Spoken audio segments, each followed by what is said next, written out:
한국 사람들이 사용하는 그 말 가운데 재미있는 표현이 참 많이 있습니다. 자, 공교롭게도 제가 한국 사람들이 쓰는 단어를 표현을 보면서 참 먹는 것과 관계된 표현이 참 많이 있다, 그런 생각을 합니다. 애썼다 그러지 않고 애먹었다 말을 합니다. 어려운 일을 누구에게인가 당했을 때 그냥 어려운 일을 당했다, 내가 그 사람에게 당했다, 그렇지 않고 물 먹었다 말합니다. 사업을 하다가 쫄딱 망했을 때 뭐라고 표현합니까? 말아먹었다 말합니다. 귀가 잘 안 들리는 사람은 그냥 귀가 안 들린다 그러면 되는데 귀 먹었다. 목소리가 큰 사람은 화통을 삶아 먹었냐, 건망증이 심한 사람은 까마귀 고기를 삶아 먹었냐, 왜 자꾸 잊어버리냐, 그런 표현들을 많이 하죠.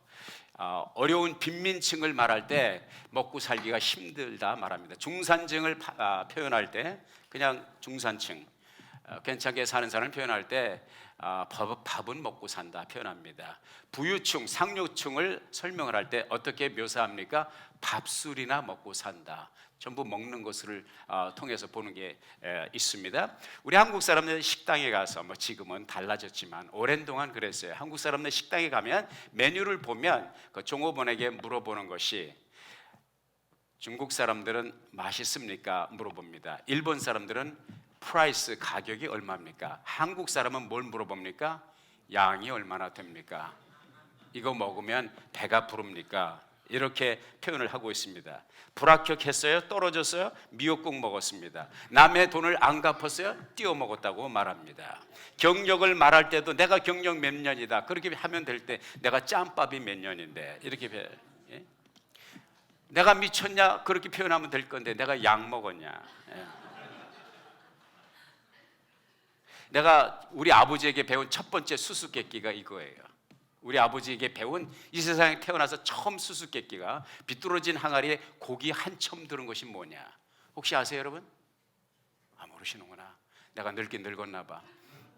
우렁입니다. 우렁, 소라 이런 것들이 이제 다 먹는 걸로 이제 첫 번 수수께끼를 배웠고, 이산저산 다 잡아먹고 아가리 딱딱 벌리고 있는 것이 뭐냐, 그건 이제 아궁이라고 표현을 하셨습니다. 이 모든 것이 먹는 것에 이제 담겨 있는 것을 우리가 보게 됩니다. 아침에 일어나서 인사를 할 때 그냥 굿모닝, 미국 사람처럼 좋은 아침 그러면 되는데 조반 드셨습니까? 이 먹는 게 아주 생사가 달려있는 우리 한국 사람들을 우리가 이 말의 표현을 통해서 우리가 보게 되죠. 설득이 잘 안 되면 안 먹힌다, 설득이 된다 그러면 먹힌다, 이렇게 이야기를 합니다. 왜 한국 사람들이 이렇게 모든 표현에, 많은 표현에 먹는다는 것이 들어가 있을까? 가만히 곰곰이 생각을 해보니까 먹고 사는 것이 힘들었던 것이죠. 우리 대한민국의 우리 단군이 고조선을 세운 것이 주전 BC 2333년입니다. 지금 2020년, 서기 2020년, 그러니까 4353년입니다. 대한민국의 역사가 4353년, 그냥 뭉뚱그려서 반만년의 역사라고 말합니다. 4353년 동안 대한민국 역사에서 고조선부터 시작을 해서 외세의 침략을 받은 것이 931번입니다. 제가 계산해 보니까 4.67년마다, 정확하게는 4년 8개월마다 한 번씩 외세의 침략을 받았습니다. 우리 대한민국의 역사는 지금은 그럴듯하게 보이지만 정말 순환의 역사였습니다. 전쟁을 이렇게 많이, 외세 침략을 받으니까 우리 문화는 어떤 문화가 발달됐습니까? 보따리 문화가 발달됐습니다. 소위 말해서 보자기 문화가 발달됐어요. 보자기는 짐을 싸가지고 튀고 도망가는데 탁월한 것이에요. 가방에 언제 닭을 칸칸이 담습니까? 싹 쓸어서 보자기로. 보자기, 우리 한국은 보자기 문화가 아주 특출하고, 보자기 문화는 굉장히 신축성이 있고 굉장히 기동성이 뛰어난 것이 보자기 문화입니다. 왜? 피난을 가야 되기 때문입니다. 대한민국의 역사, 제가 전에도 언제 말씀드렸습니다만, 함석헌 선생님이 오산학교에서 한국사를 가르쳐 달라고 하는 부탁을 받았을 때, 학교로부터 받았을 때, 학교 학생들이 이제 개강을 하기 전에 대한민국의 역사를 보면서 밤새도록 이분이 울었습니다. 내가 이 젊은 2세들에게 대한민국의 역사를 가르칠 게 뭐냐, 반만년 역사 가운데 피비린내 나는 밤낮 의도 터지고 당하고 전쟁 포로 잡혀가고 묶여가고 순환을 당한 이 대국의 열강의 세력의 틈바구니에서 고생한 우리 민족의 역사, 물론 이제 뭐 세종대왕 훈민정음도 있고 이순신 장군의 이제 거북선 정도가 있지만은 그다음에 뭐 치국이 같은 거 있지만은 또 우리 활자 이런 자랑스러운 곳이 있지만은 대부분의 한국의 역사는 눈물 어리고 피에 절은 그런 역사인 것을 보면서 밤새도록 울었다는 거죠.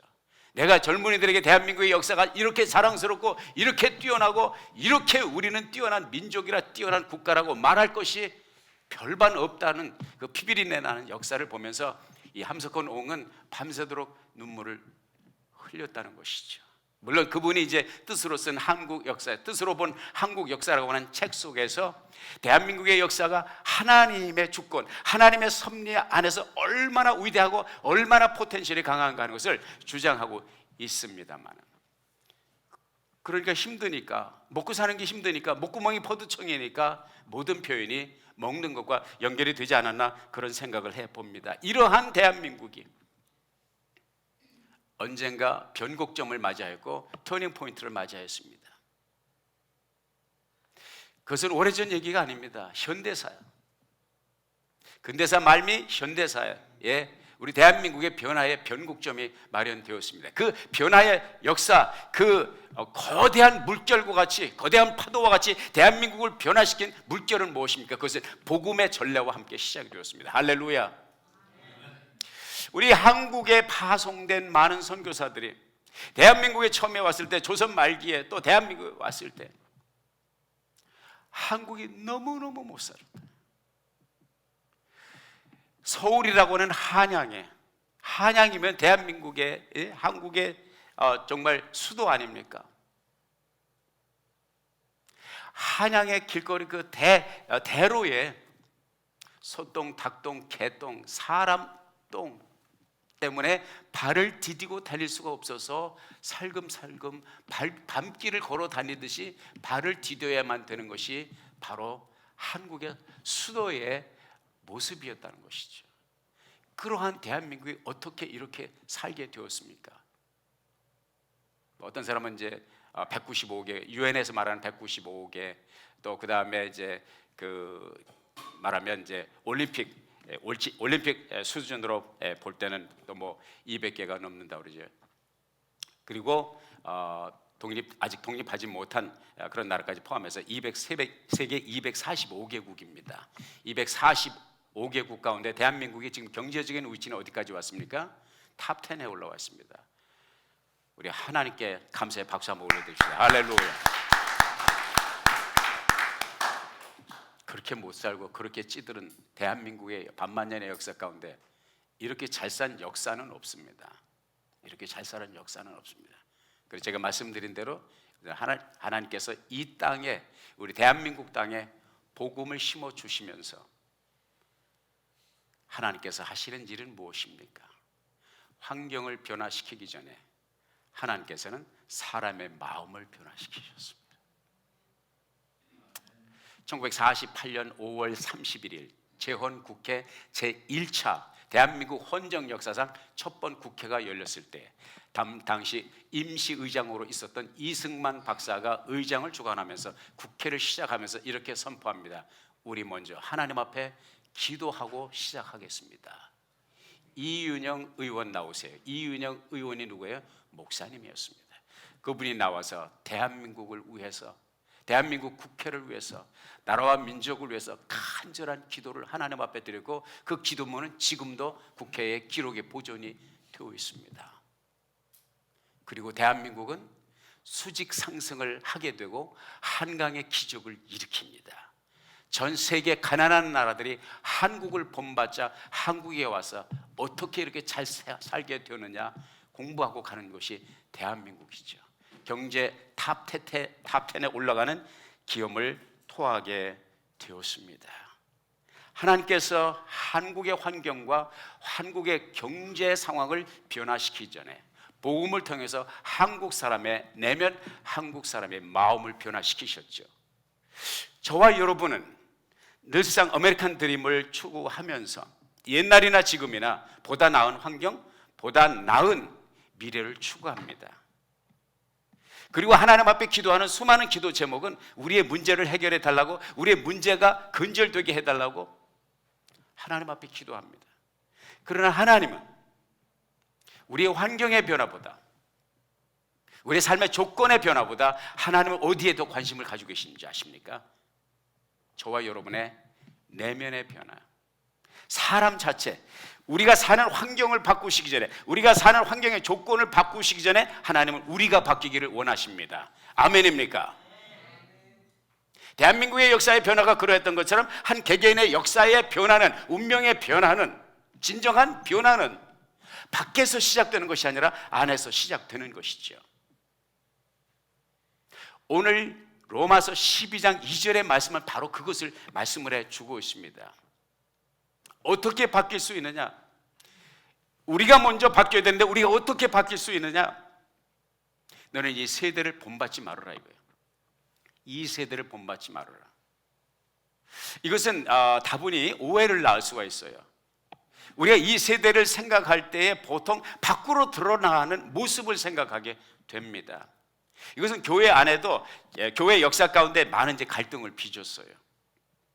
어떤 교단들은 악기를 써야 된다, 예배 드릴 때 악기를 써야 된다. 어떤 교단들은 예배 드릴 때 악기를 쓰면 안 돼, 순수히 하나님께서 주신 이 오리지널 이 보이스를 통해서 하나님 앞에 예배 드리고 찬송을 해야지, 왜 인간이 만든 악기를 여기다 갖다 놓고 여기서 둥둥거리느냐.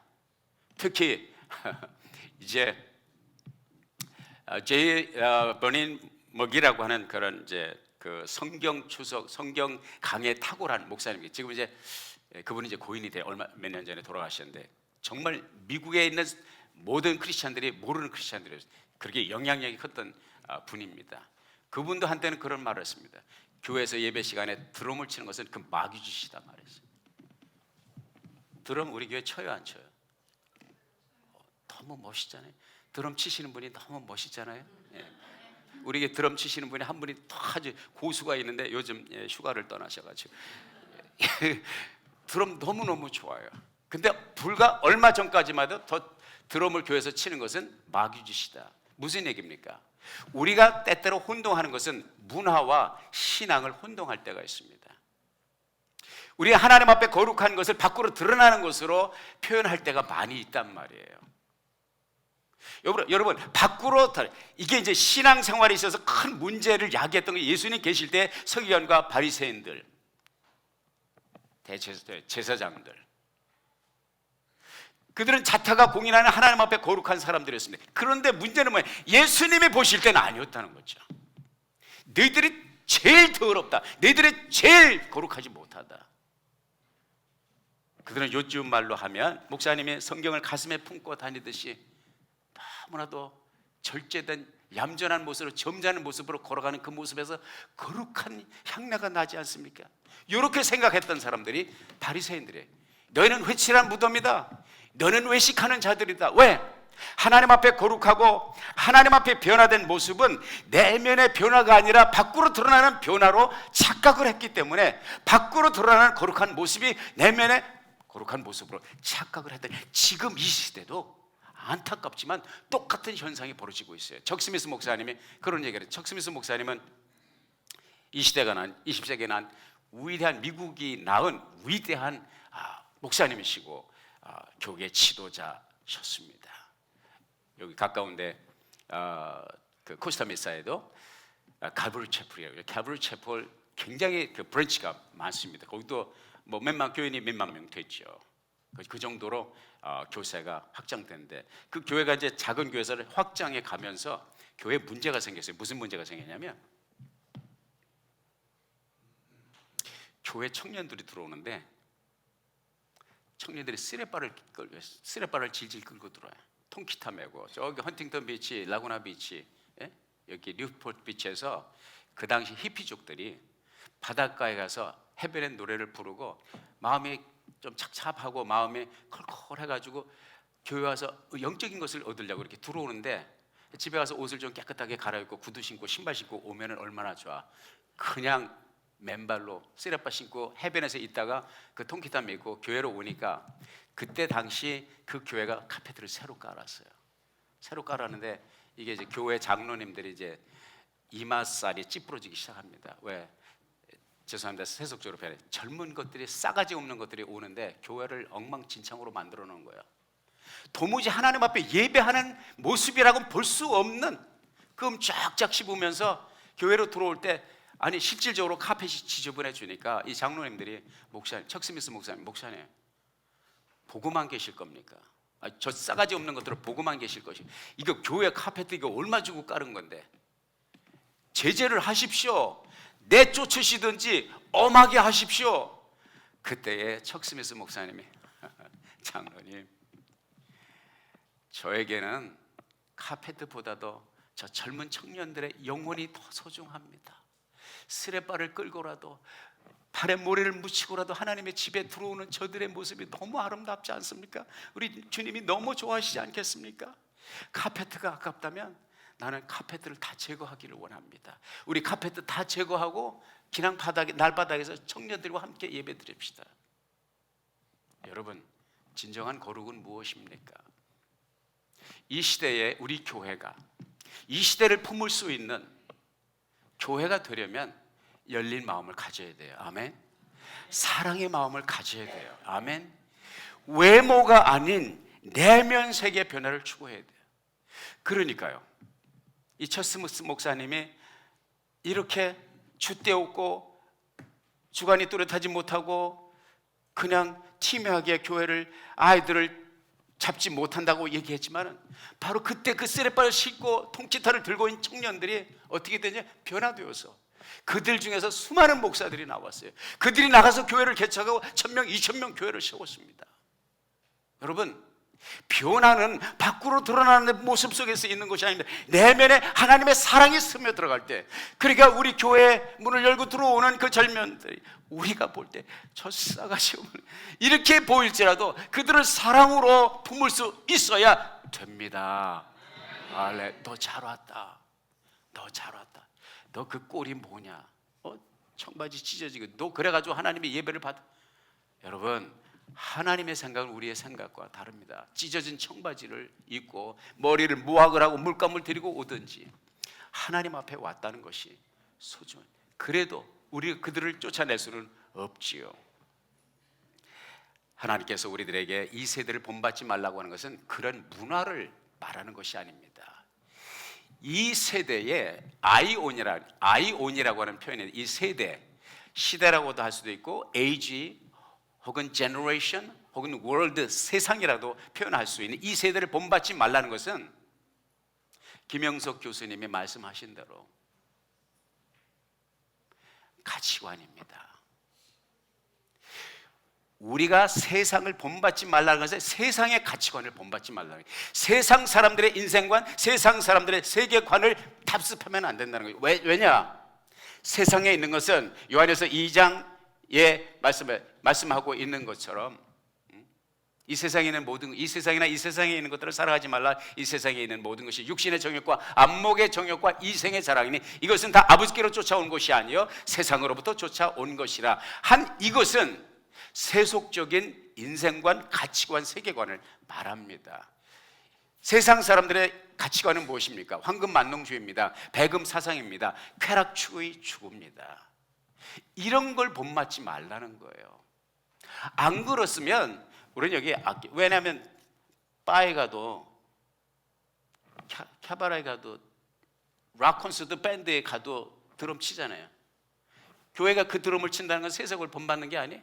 그런 식으로 보지 말라는 거예요. 그런 식으로.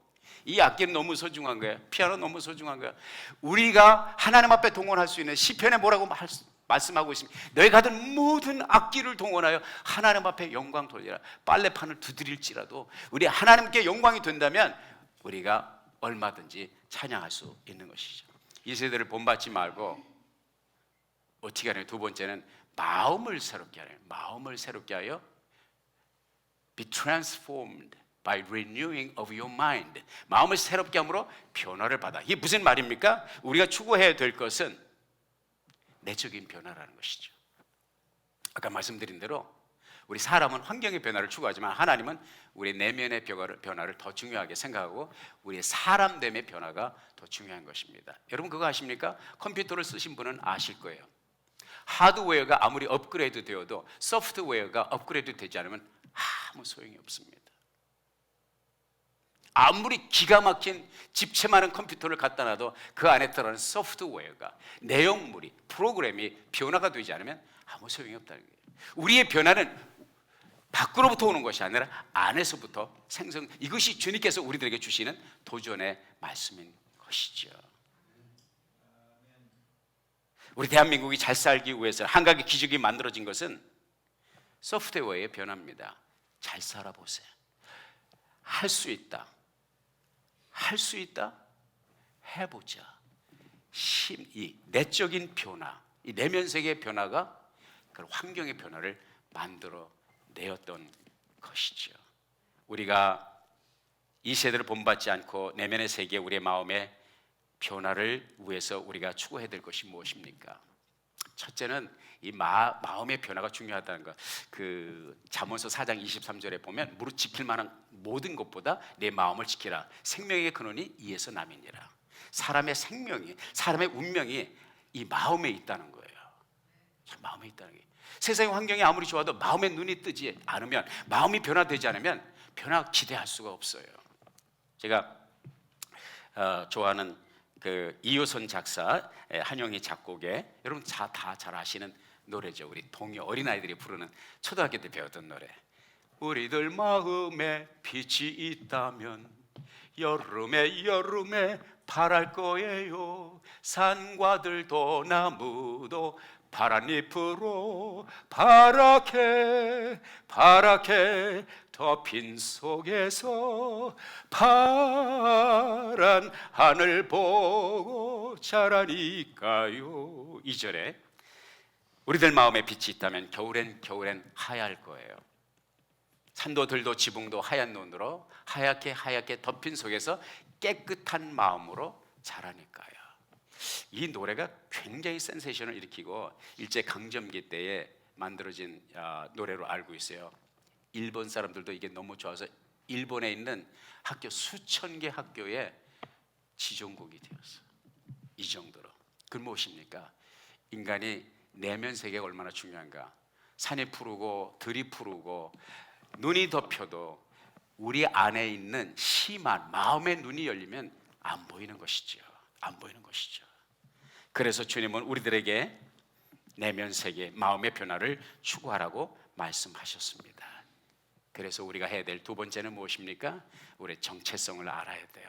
우리 누구인가? 우리가 변화된 삶을 살려면 변화된 마음을 가져야 되고, 변화된 마음의 시작점은 무엇입니까?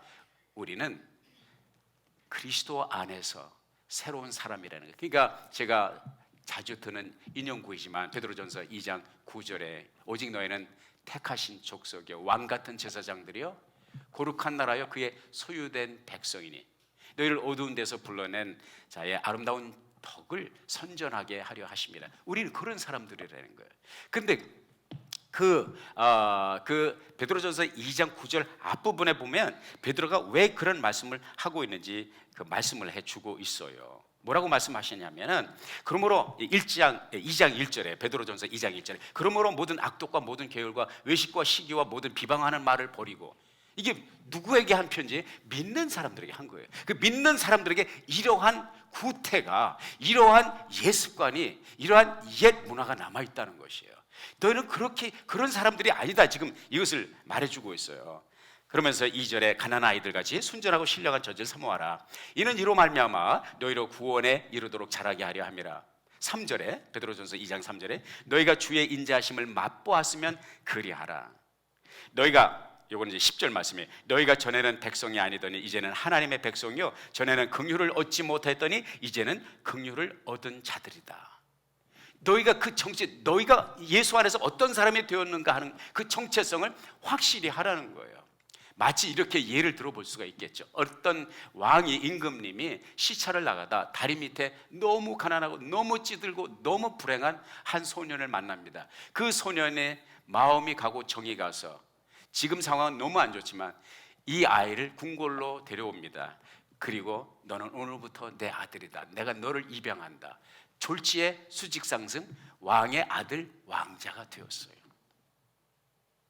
왕이 인정했으니까 그 누구도 반기를 들 수 없죠. 근데 문제는 뭐냐면 이튿날 아침에 왕이 그 입양한 아들을 찾는데 궁궐에 보이질 않아. 이 아들이 어디 갔냐? 사람들을 급파해서 찾아보니까 어저께 불러왔던 그 다리 밑에 가서 세수를 하고 있는 거야. 다리 밑 그 시냇가에 가서 세수를 하고 있는 거야.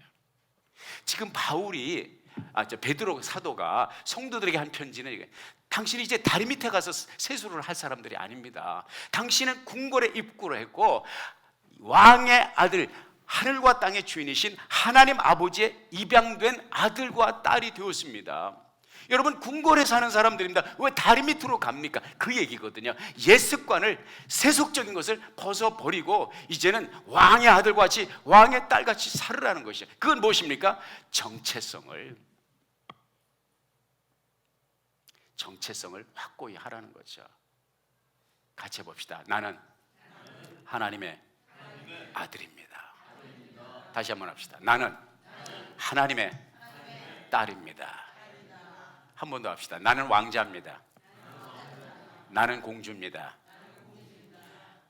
이것은 공주병에 걸려도 괜찮아요.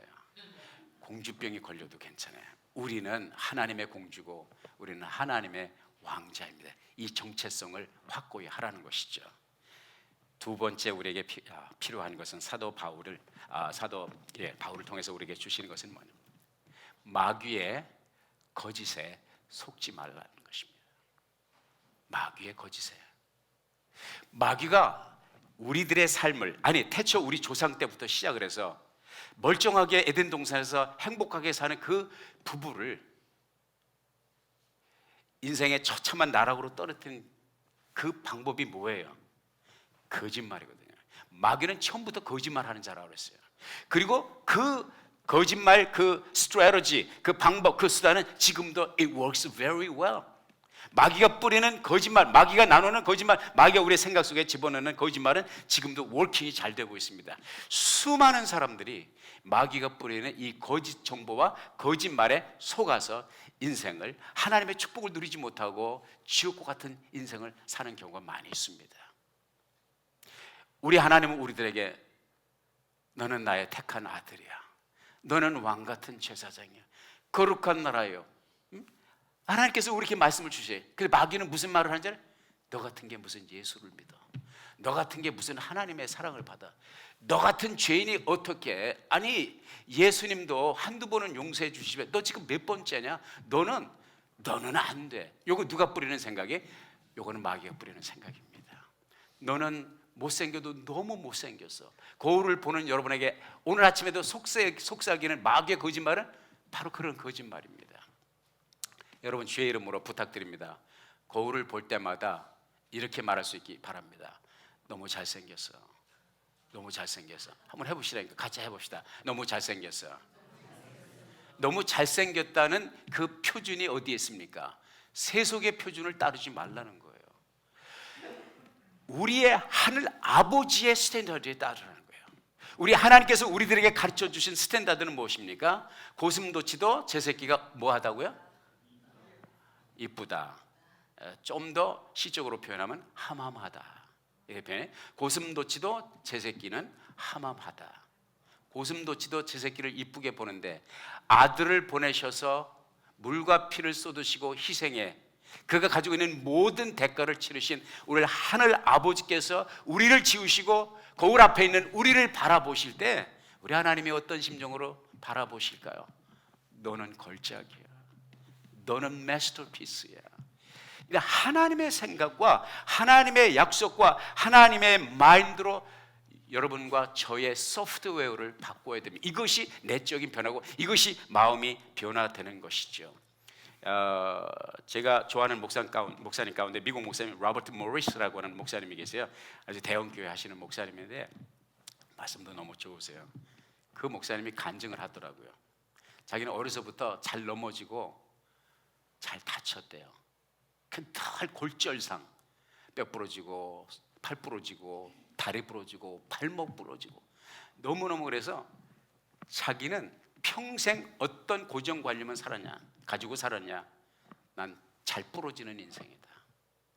나는 평생 잘 부러지는 인생이다. 이거는 무덤에 갈 때까지 나는 앞으로 몇 번을 더 부러져야 될지 모르지만 나는 부러지는 인생. 늘 넘어지고 자빠지고 어른이 돼서도. 그런데 하루는 하나님께서, 성령께서 그에게 너는 잘 부러지는 인생이 아니다. 너는 잘 부러지는 사람이 아니야. 내가 속고 있는 것이다. 마귀가 뿌려놓은 잘못된 정보에 속고 있는 것이다. 그때에 이 목사님이 이제 깨닫고, 이 성인이 되어서 깨닫고 그것을 카운터펀치를 놓기 시작했습니다. 나는 건강한 사람이고 나는 넘어지지 않는다. 나는 부러지는 사람이 아니야. 나는 하나님의 자녀이고 하나님의 아들이고 하나님의 종이다. 목사로 이제 사역을 할 때도 그랬어요. 그런데 그때 마침 누구의 전화가 울려냐면 잭 헤이폴드 목사님, 아주 미국의 유명한 목사님 잭 헤이폴드 목사님이 전화를 하셨습니다. 하셔서 어떻게 두 분이 마음이 통했는지, 이 잭 헤이폴드 목사님이 로버트 모리스 목사님을 위해서 전화로 기도를 해준, 내가 예수 그리스도의 이름으로 명하노니 마귀의 거짓은 묶임을 받고 떠나갈지어다.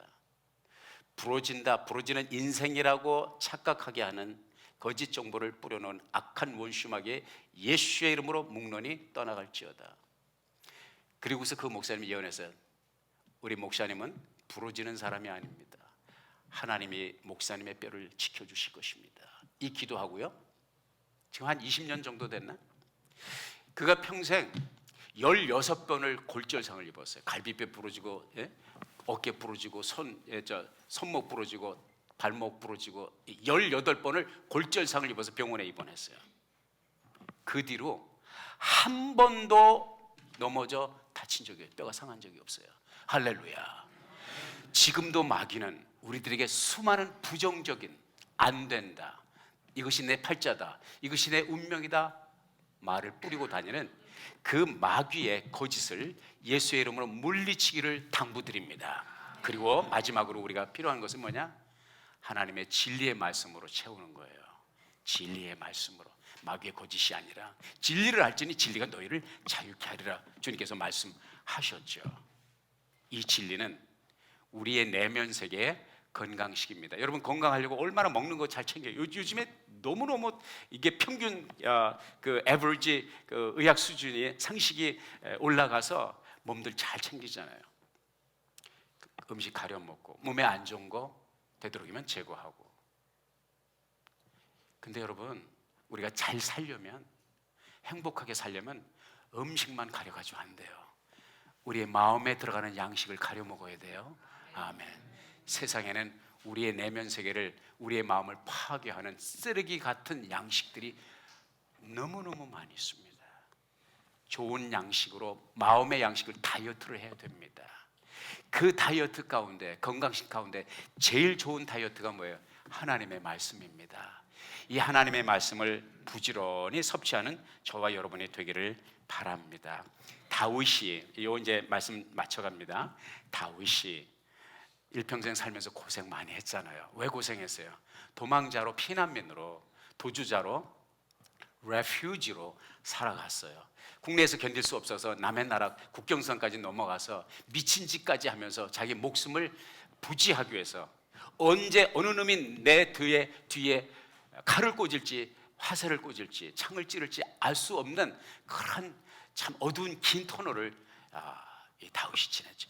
그 긴 10수년의 망명 생활에 극복하고 이기고 결국은 참 이스라엘에 다윗 왕조를 세우는 위대한 하나님의 사람으로 설 수 있었던 그 힘과 에너지는 어디에서 있느냐? 마음의 양식이었어. 그 마음의 양식은 무엇으로부터? 하나님의 말씀으로. 그래서 시편 119편 95절에 보면 그런 말씀이 기록되어, 잘 들어보세요. 악인들은 내가 망하기를, 요거는 이제 그 개역 성경이 아니고 새번역이거든요. 잘 들으세요. 악인들은 내가 망하기를 간절히 바라지만 나는 주님의 교훈을 깊이 명심하겠습니다. 죽음의 문턱에 있는 벼랑에 서 있으면서 늘 그를 지탱해 줬던 건 하나님의 말씀이에요. 하나님의 약속의 말씀이에요. 그 시편 119편을 계속 보면, 읽을 시간이 없어서 그냥 제가 패러프레이즈 말씀드리지만은 새벽부터 온종일 그리고 밤중에 잠들 전까지 다윗은 말씀을 붙잡고 말씀을 묵상하고 말씀을 먹으면서 말씀을 읽으면서 그런 삶을 살았어요. 그러니까 이 내면이, 이 마음이 깨끗한 마음, 파란 마음, 하얀 세상을 볼 수 있는 예수 그리스도, 우리 아버지 하나님의 은혜를 열어가는 하나님의 위대한 사람으로 쓰임을 받을 수가 있었죠. 대한민국의 역사가 그것을 말합니다. 다윗의 역사가 그것을 말합니다. 아니, 이 세상에서 삶을 우리가 추구하는 성공과 부요와 풍요와 축복을 누린 모든 성도들은 밖에서 시작한 것이 아니라 안에서 시작되었어요. 너희는 이 세대를 본받지 말고 오직 마음을 새롭게 함으로 변화를 받아 하나님의 선하시고 기뻐하시고 온전하신 뜻이 무엇인지 분별하도록 하라. 이 아름다운 세계를 정복하는 저와 여러분이 될 수 있기를 예수의 이름으로 축복합니다. 기도하겠습니다. 아버지, 주신 말씀 마음에 아로새기고 때때로 기억나게 하시며 이 말씀이 우리의 삶의 에너지가 되게 하시고 붙들고 갈 수 있는 깃발이 되게 하여 주옵소서. 예수님의 이름으로 기도했습니다.